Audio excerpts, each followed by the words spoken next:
Okay, you've asked a lot of times. We'll do Stanton County. So today, we're going to talk about Stanton County, named after the Secretary of War, Edwin M. Stanton. So, like a lot of our western counties, Stanton was a prominent member of Lincoln's cabinet and vitally responsible for a Union victory during the Civil War. Stanton is going to be born in relative obscurity. His parents are both Quakers, and actually one of his parents is a Quaker. And then when he marries, when his father marries his mom, he actually gets kicked out of his organization because he married a non-Quaker. Stanton is going to become a lawyer relatively young in his life. He's going to get married, and unfortunately, he's going to have a daughter who dies, who he dotes on, who dies relatively young, and his wife is later going to pass away. Stanton does not come off as a typical political figure. He does make some headway with some very prominent politicians. In fact, he is going to be a member of Buchanan's cabinet as well.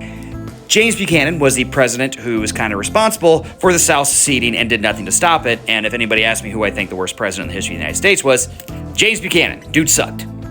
If this gets taken down for bullying because I said James Buchanan sucked as a president, I'm going to be really, really mad.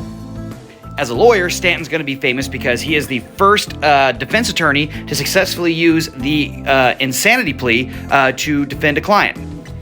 A dude killed another dude who his wife was having an affair with, and then he got him off by claiming he was temporarily insane. So there you go.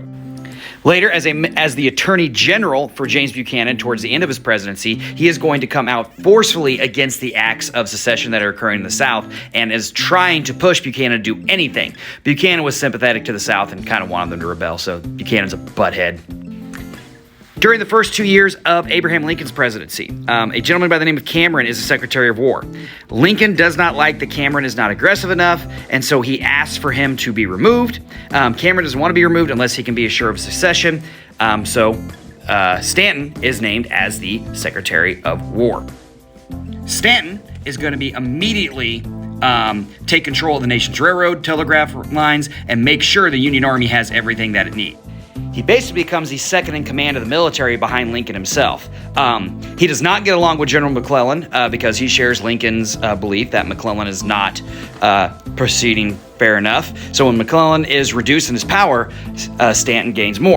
Towards the end of the war, Stanton is going to decline several invitations from Lincoln to attend a theater with him, and he was actually invited to be at Ford's Theater the night Lincoln was assassinated. Rushing to his deathbed, he was the only cabinet member present when Lincoln passed away. Later on, Stanton is going to be nominated by Grant to be a member of the Supreme Court, but unfortunately he dies 3 days after being nominated. So, Edwin Stanton, Stanton County. Pretty cool guy.